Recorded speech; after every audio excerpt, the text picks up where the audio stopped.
Hello friends, नमस्कार, good evening. स्वागत है आप सभी का आपके अपने channel triple C by fi study पर। आप सभी के लिए क्लास रेडी है और आज के इस क्लास में भी 30 मोस्ट इंपॉर्टेंट क्वेश्चन करेंगे। ये सभी प्रश्न आपके ट्रिपल सी एग्जाम के लिए काफ़ी इंपॉर्टेंट हैं, इसलिए सभी साथी क्लास को लास्ट तक जरूर देखें।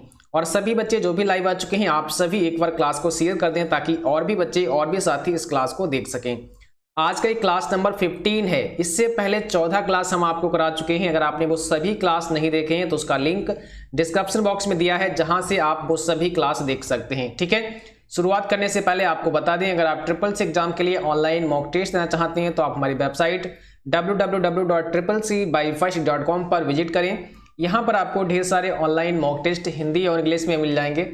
साथ ही साथ आप यहाँ से इंपॉर्टेंट क्वेश्चन आंसर और उनके PDF भी डाउनलोड कर सकते हैं। ठीक है, और आप सभी के लिए ई बुक बना दी है, जिससे आप चाहो तो ले सकते हैं, जिसको भी आवश्यकता है। तो यहाँ पर एक मास्टर ई बुक हमने बना दी है, जिसमें आपके लिए टॉप 1200 प्लस क्वेश्चन है और इसमें लिब्रे ऑफिस शॉर्टकट की, वेब ब्राउजर शॉर्टकट की, सभी फुल फॉर्म। ठीक है, यानी कि कंप्लीट स्टडी मटेरियल यहाँ पर ट्रिपल सी एग्जाम के लिए होगा। तो अभी आप इसको ले सकते हैं। यहाँ पर आपको 50 रुपये का डिस्काउंट मिल जाएगा। आपको यहाँ पे डिस्काउंट कोड यूज करना है फ्लैट 50। ठीक है, या फिर आप हमारे ई स्टोर पर आएंगे तो यहाँ से भी ले सकते हैं। यहाँ पर भी आप देखेंगे, अगर ये दोनों ई बुक एक साथ लेते हैं तो यहाँ पर आपको 136 का डिस्काउंट मिल जाएगा और ये केवल आपको अभी 199 में मिल जाएगा। ठीक है, लेकिन ये ऑफर कुछ ही समय के लिए है, क्योंकि यहाँ पर केवल पहले 50 बच्चों के लिए ऑफर है। इसके बाद ये ऑफर नहीं मिलेगा आपको। ठीक है, तो अगर आप इसको लेना चाहते हैं तो जल्दी से इसको ले लीजिए, क्योंकि इसके बाद 50 बच्चों के लेने के बाद में ये ऑफर फिर यहाँ पर आपको नहीं मिल पाएगा। चलिए अब शुरुआत करते हैं अपने इस क्लास की। तो आज सबसे पहला प्रश्न आपके स्क्रीन पर है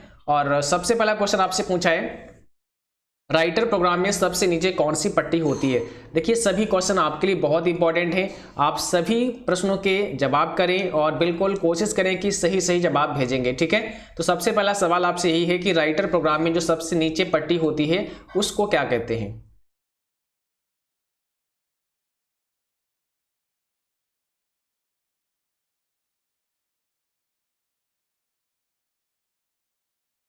तो यहां पर आपका सही जवाब है ऑप्शन बी। क्या हो जाएगा? ऑप्शन बी हो जाएगा। याद रखना है, जो राइटर प्रोग्राम होता है और राइटर प्रोग्राम में जो सबसे नीचे पट्टी होती है उसको कहते हैं स्टेटस बार। याद रहेगा आपको, क्या कहते हैं? स्टेटस बार कहते हैं। देखिए, अगर आपसे पूछें कि आपका जो डेस्कटॉप होता है उसमें सबसे नीचे वाली पट्टी का नाम क्या होता है, तो आपका जवाब क्या होगा? तब होगा आपका जवाब टास्क बार। लेकिन जो राइटर प्रोग्राम है या कोई भी प्रोग्राम है उसमें सबसे नीचे जो पट्टी होती है वो स्टेटस बार होती है। तो आपके राइटर में पूछा है तो यहां पर होगा स्टेटस बार। चलो भाई, क्वेश्चन नंबर अगला, यूपीआई पिन में कितने डिजिट होते हैं, कितने अंक होते हैं? 8 से 10 अंक होते हैं, 6 से 8 होते हैं, 4 से 6 अंक होते हैं या 4 से 8 अंक होते हैं? तो बताइए, यूपीआई डिजिट में कुल कितने अंक होते हैं?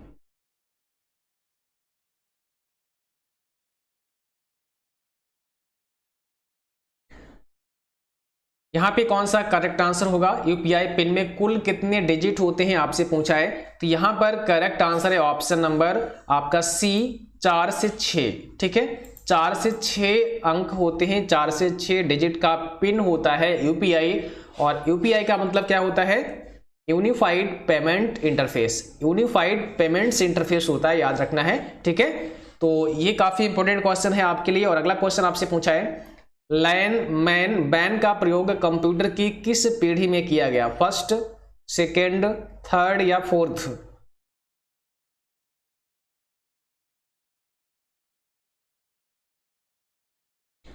लैन मतलब क्या होता है? Local area network. मैन मतलब क्या होता है? Metropolitan area network. और बैन का मतलब होता है वाइड एरिया नेटवर्क। तो यहाँ पे सही जवाब हो जाएगा फोर्थ जनरेशन में। ऑप्शन नंबर आपका डी हो जाएगा, फोर्थ जनरेशन में। ठीक है, अगला क्वेश्चन पूछा है, चतुर्थ पीढ़ी के कंप्यूटर में प्रोसेसिंग स्पीड की गणना किस में की जाती थी? ये भी काफी इंपॉर्टेंट प्रश्न है। चतुर्थ पीढ़ी के कंप्यूटर में प्रोसेसिंग स्पीड की गणना किस में की जाती थी?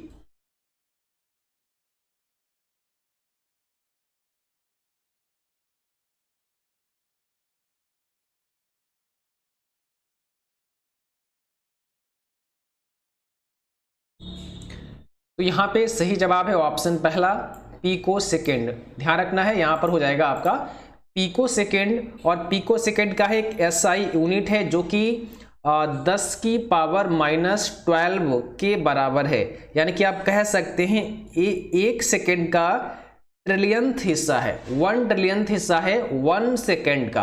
अगर आप इसको लिखेंगे, ठीक है, तो देखो यहां पर अगर हम इसको लिख करके आपको दिखाएंगे तो यहां पर आप लिख सकते हैं 1,000,000, ठीक है, उसके बाद 0,000, उसके बाद 0,000, उसके बाद 00 और 1, ये हो गया आपका। तो एक सेकेंड का देखिए ये हिस्सा है, ये होता है पिको सेकेंड, ठीक है।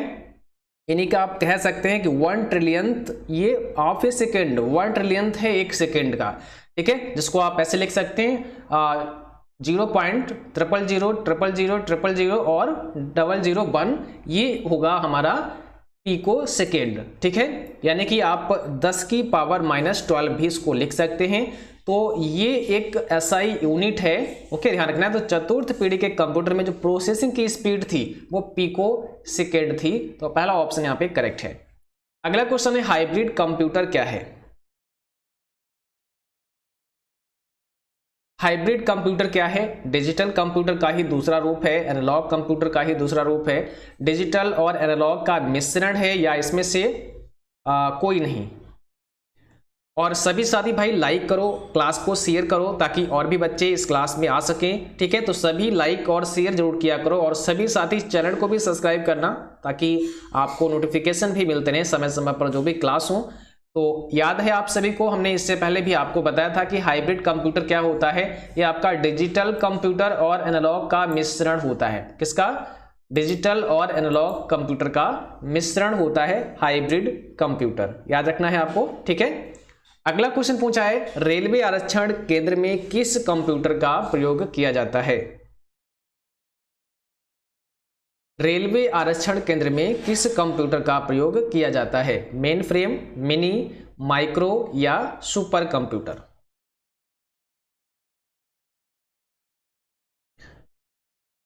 तो यहां पे कौन सा आपका करेक्ट आंसर होगा?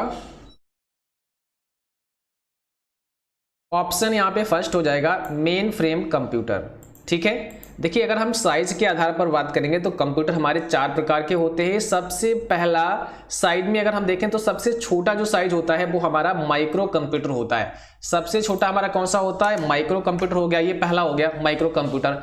उसके बाद हम बात करेंगे तो ये हो गया मिनी कंप्यूटर, ठीक है। उसके बाद फिर बात करेंगे तो ये हो गया मेन फ्रेम कंप्यूटर, और ये फिर हमारा हो गया सुपर कंप्यूटर। तो साइज के आधार पर सबसे बड़ा सुपर कंप्यूटर और सबसे छोटा माइक्रो कंप्यूटर, ठीक है। रेलवे आरक्षण या फिर बैंक वगैरह में, ठीक है, यहां पर क्या होता है मेन फ्रेम कंप्यूटर इस्तेमाल होता है, ध्यान रखना है। और बाकी जो हम सभी इस्तेमाल करते हैं, आमतौर पर जो कंप्यूटर इस्तेमाल होते हैं वो आपके माइक्रो कंप्यूटर इस्तेमाल होते हैं। कैसे? माइक्रो कंप्यूटर इस्तेमाल होते हैं। चलिए अगला प्रश्न बताइए, बातचीत को सरल बनाने में निम्न में से किसका सर्वाधिक योगदान है?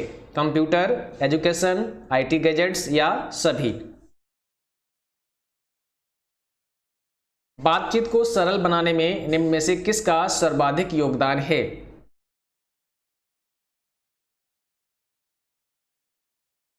तो यहां पे हो जाएगा आईटी गैजेट्स का।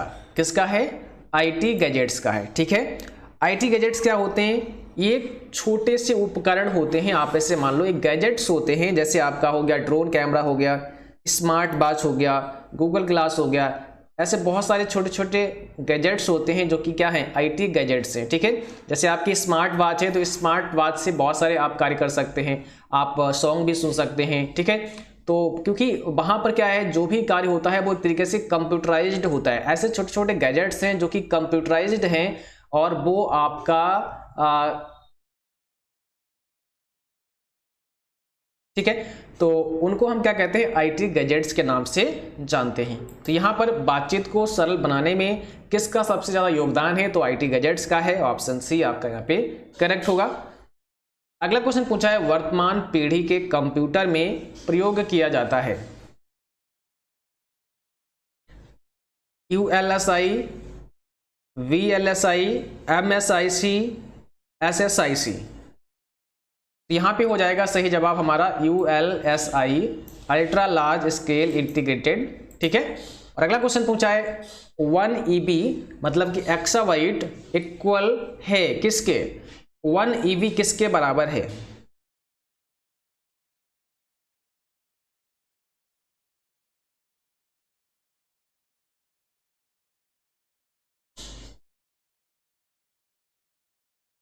तो यहाँ पे आपका सही जवाब है ऑप्शन फर्स्ट, 1024 पीबी, 1024 पेटाबाइट के बराबर है। ठीक है, याद रखना है। अगला प्रश्न पूछा है लेजर प्रिंटर में प्रयोग होता है। लेजर प्रिंटर में प्रयोग होता है, इसमें से आपका करेक्ट जवाब क्या होगा? जल्दी से जवाब भेजो भाई। लेजर प्रिंटर में प्रयोग होता है, यहाँ पे सही जवाब करना है कमेंट बॉक्स में, क्या होता है बताइए।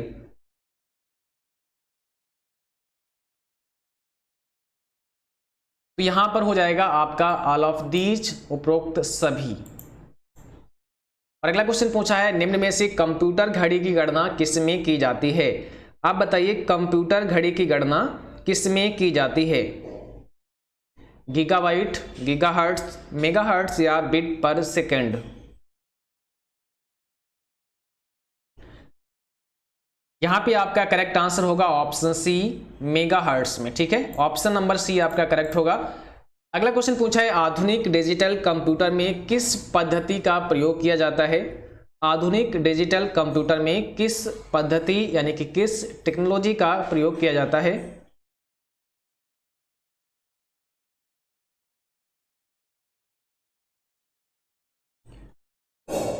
तो यहां पर आपसे पूछा है आधुनिक डिजिटल कंप्यूटर में किस पद्धति का प्रयोग होता है? बाइनरी अंक सिस्टम, बाइनरी नंबर सिस्टम का होता है। तो यहां पर आपका ऑप्शन पहला करेक्ट होगा, बाइनरी नंबर सिस्टम। अगला क्वेश्चन पूछा है यूनिवैक कंप्यूटर को माइक्रोसॉफ्ट कंपनी द्वारा डेवलप किया गया था, बताइए ट्रू है कि फॉल्स? यूनिवैक कंप्यूटर को माइक्रोसॉफ्ट कंपनी द्वारा डेवलप किया गया था, तो ये हो जाएगा फॉल्स, ऑप्शन नंबर बी यहां पे आपका करेक्ट होगा। अगला क्वेश्चन पूछा है निम्न में से कौन सा इनपुट और आउटपुट डिवाइस दोनों है? निम्न में से कौन सा इनपुट और आउटपुट डिवाइस दोनों है, बताइए। सही जवाब बताइए, यहां पे करेक्ट आंसर आपका क्या होगा?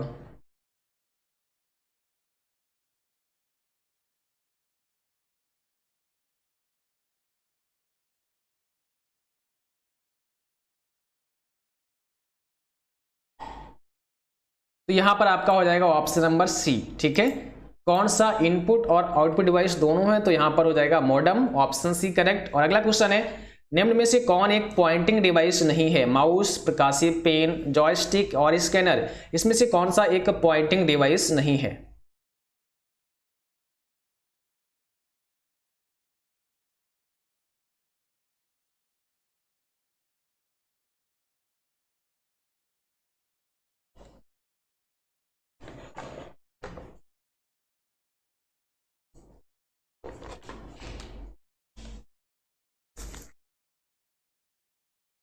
तो यहां पर आपका करेक्ट आंसर होगा ऑप्शन डी, स्कैनर। ठीक है, कौन सा एक पॉइंटिंग डिवाइस नहीं है? स्कैनर पॉइंटिंग डिवाइस नहीं है। बाकी अगर माउस की बात करें, लाइट पेन की बात करें और जॉयस्टिक की बात करें, ये सभी क्या है? पॉइंटिंग डिवाइस हैं, लेकिन स्कैनर आपका पॉइंटिंग डिवाइस नहीं है। तो ऑप्शन आपका यहाँ पे डी करेक्ट हो जाएगा। चलिए अगले क्वेश्चन बताना है मॉनिटर के गुणवत्ता की पहचान किससे की जाती है?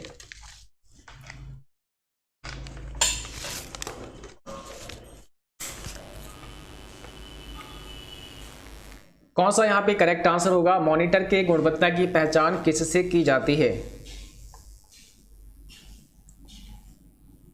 डॉट पिच से, रिफ्रेश रेट से, रेजोल्यूशन से या ऑल ऑफ दीज? तो यहां पर हो जाएगा सभी, ऑप्शन डी करेक्ट है। और अगला क्वेश्चन पूछा है माइक्रो प्रोसेसर का आविष्कार कब हुआ? माइक्रो प्रोसेसर का आविष्कार कब हुआ?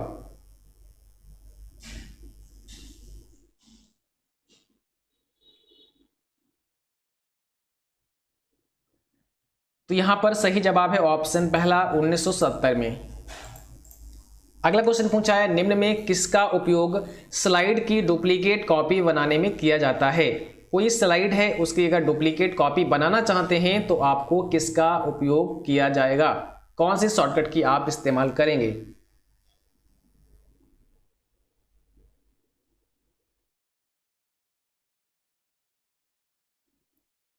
तो यहां पर आपका ऑप्शन नंबर बी हो जाएगा, कंट्रोल डी। ठीक है, और अगला क्वेश्चन पूछा है यूटीआर का पूरा नाम होता है, तो आपको बताना है यूटीआर का फुल फॉर्म क्या होता है। तो याद रखना यहाँ पे होता है यूनिक ट्रांजैक्शन रेफरेंस, ठीक है, यूनिक ट्रांजैक्शन रेफरेंस होता है यूटीआर का फुल फॉर्म, ठीक है। और अगला क्वेश्चन पूछा है यूटीआर कितने डिजिट का होता है, यूटीआर कितने डिजिट का होता है बताइए, 20, 22, 24 या 32। तो यूनिक ट्रांजैक्शन रेफरेंस नंबर जो होता है ये 22 डिजिट का होता है, 22 डिजिट का होता है, ध्यान रखना है। और यहाँ पर आप देख सकते हैं जो एनईएफटी होता है उसमें यूटीआर 16 डिजिट का होता है, इसे भी आप ध्यान रखें, ये काफी इंपॉर्टेंट है इसलिए मैंने यहाँ पे नोट कर लिया, ठीक है। यूटीआर जो होता है वो एनईएफटी में 16 डिजिट का होता है और आरटीजीएस में ये यूटीआर हमारा 22 डिजिट का होता है, तो ये भी ध्यान रखना है। अब जैसे कि यहाँ पे जो क्वेश्चन दिया था इसमें पूछा है कि यूटीआर कितने डिजिट का होता है, तो यहाँ पर ये नहीं पूछा कि एनईएफटी में पूछ रहे हैं, आरटीजीएस में पूछ रहे हैं, और हमें एक ऑप्शन मिल गया 22 जो कि होता है, ठीक है। तो इसलिए मैंने यहाँ पे क्लिक कर दिया, ओके। तो याद रखना है यहाँ से अगर आपको 16 का ऑप्शन मिलता है तो इसे सही कर सकते हैं, लेकिन अगर 16 भी दिया है 22 भी दिया है तो आपको ये देखना पड़ेगा यूटीआर में पूछ रहे हैं या आपको देखना पड़ेगा एनईएफटी में पूछ रहे हैं या फिर वो आरटीजीएस में पूछ रहे हैं, ठीक है। इस चीज को भी देखना होगा। किस प्रकार के ट्रांजैक्शन में यूटीआर नंबर जनरेट होता है, आप बताइए, आरटीजीएस में होता है, एनईएफटी में होता है, दोनों में होता है या इसमें से कोई नहीं।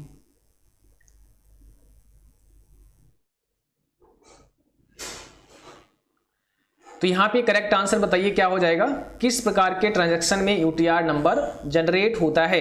तो आरटीजीएस में भी होता है और एनईएफटी में भी होता है। अभी आपने देखा आरटीजीएस में भी होता है और आरटीजीएस में जो होता है उसमें यूटीआर नंबर 22 डिजिट का होता है, एनईएफटी में होता है उसमें यूटीआर नंबर आपका 16 डिजिट का होता है। तो यहां पर आप कह सकते हैं बोथ ए एंड बी। अगला क्वेश्चन पूछा है पेज ब्रेक करने की शॉर्टकट की क्या होती है।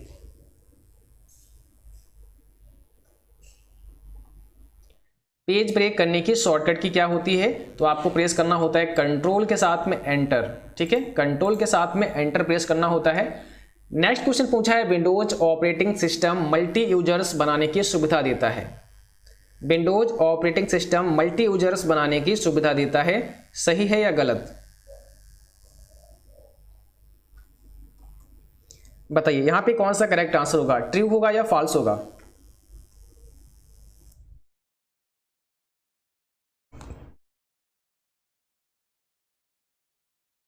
तो यहां पर हो जाएगा ट्रू, ऑप्शन आपका फर्स्ट करेक्ट हो जाएगा, ये हो जाएगा ट्रू, ठीक है। और अगला क्वेश्चन पूछा है स्प्रेडशीट में वर्तमान सेल के दाईं ओर जाने के लिए प्रेस करेंगे।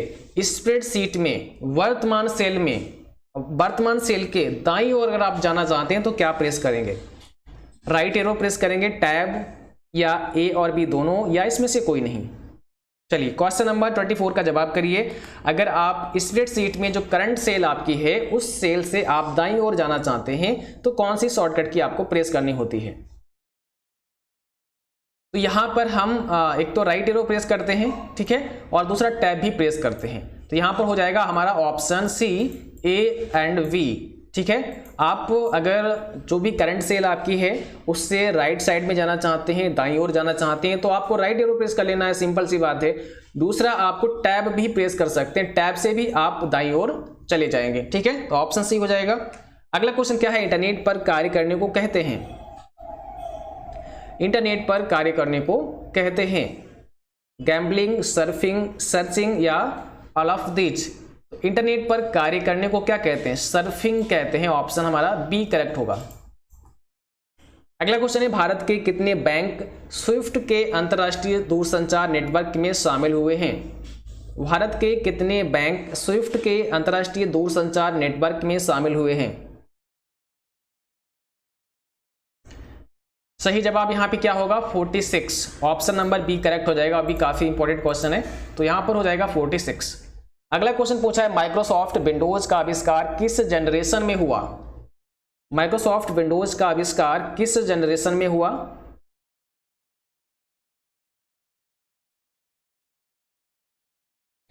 यहां पर सही जवाब होगा ऑप्शन नंबर सी, चतुर्थ पीढ़ी में, ठीक है, ऑप्शन नंबर सी चतुर्थ पीढ़ी में। माइक्रोसॉफ्ट विंडोज का आविष्कार चतुर्थ पीढ़ी में हुआ, ठीक है। या माइक्रोसॉफ्ट के फाउंडर कौन है?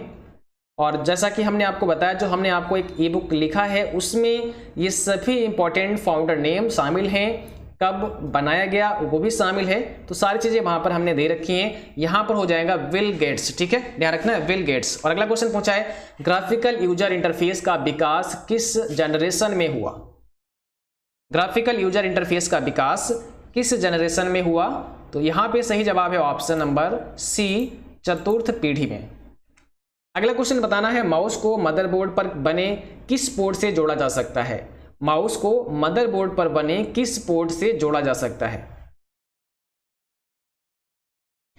PS2, USB, सीरियल या A एंड B दोनों? तो माउस को मदरबोर्ड पर बने किस पोर्ट से जोड़ सकते हैं? आप PS2 से भी जोड़ सकते हैं और USB से भी जोड़ सकते हैं, दोनों पोर्ट में आप जोड़ सकते हैं। तो इसका मतलब हमारा यहाँ पर ऑप्शन नंबर डी करेक्ट हो जाएगा, ठीक है, A और B दोनों, ठीक है। USB पोर्ट में भी आप जोड़ सकते हैं और PS2 में भी जोड़ सकते हैं, ठीक है। तो ऑप्शन नंबर यहाँ पर डी हो जाएगा। और अगला क्वेश्चन पूछा है निम्न में से पहला माइक्रो प्रोसेसर कौन सा है? फर्स्ट माइक्रो प्रोसेसर कौन सा है? और ये भी क्वेश्चन आपके लिए काफी इंपॉर्टेंट है, ट्रिपल एग्जाम में कई बार पूछा गया है, तो याद रखना यहां पर हो जाएगा इंटेल 4004, ठीक है। ऑप्शन नंबर यहां पे आपका डी करेक्ट हो जाएगा। और आज के कुछ सवाल हैं आपसे। तो सबसे पहला सवाल है सेमीकंडक्टर ट्रांजिस्टर का प्रयोग किस पीढ़ी में किया गया? आपको बताना है। और दूसरा सवाल है कट या कॉपी कमांड सूचना या डेटा को कहां सेव करती है? जब आप कट करते हैं या कॉपी करते हैं, तो जब आपने कट या कॉपी किया उस समय जो इन्फॉर्मेशन है आपके, जो आपने कट या कॉपी की, वो कहां सेव हो जाती है, ठीक है। तो ये दो प्रश्न हैं, आपको इनके जवाब कमेंट बॉक्स में करने हैं। और कल हमने आपसे दो प्रश्न पूछे थे, जिसमें सबसे पहला प्रश्न था लिब्रे ऑफिस कैल्क में कुल वर्कशीट कितनी ऐड कर सकते हैं? तो यहाँ आपका सही जवाब है 10,000। कुल वर्कशीट आप 10,000 ऐड कर सकते हो। और बाय डिफॉल्ट की बात करें तो केवल एक वर्कशीट ही आपको मिलती है, लेकिन मैक्सिमम 10,000 वर्कशीट यहाँ पे आप ऐड कर सकते हो। अगला सवाल था कौन सी डिस्क सिस्टम को कोल्ड बूट करने देती है? कौन सी डिस्क सिस्टम को कोल्ड बूट करने देती है? यहां पर हो जाएगा आपका सिस्टम डिस्क, ठीक है। तो आज की क्लास बस यहीं तक। उम्मीद करता हूं आप सभी को क्लास पसंद आई होगी। क्लास अच्छी लगी उसको लाइक करना, शेयर करना, और जो भी साथी चैनल पर पहली बार हो आप सभी चैनल को सब्सक्राइब करना, बेल आइकन भी ऑन करना, ताकि नोटिफिकेशन भी आप सभी को मिलता रहे। हाँ, और आप सभी को बता दें कि कल मॉर्निंग में क्लास होगी सुबह 7 बजे, तो सभी बच्चे मॉर्निंग की क्लास के लिए तैयार रहें। सुबह मॉर्निंग लाइव क्लास होगी आपके लिए, मॉर्निंग में शामिल रहेगा सुबह 7 बजे, तो सभी साथी सुबह 7 बजे रेडी रहें क्लास के लिए, ठीक है। और ये क्लास उन बच्चों के लिए काफी इंपॉर्टेंट होगी जो बच्चे अभी नए हैं, जिन्होंने अभी तक कुछ नहीं पढ़ा है, उनके लिए वो क्लास मॉर्निंग वाली काफी इंपॉर्टेंट होगी। तो उस क्लास में सभी साथी जरूर भाग लें। Thank you for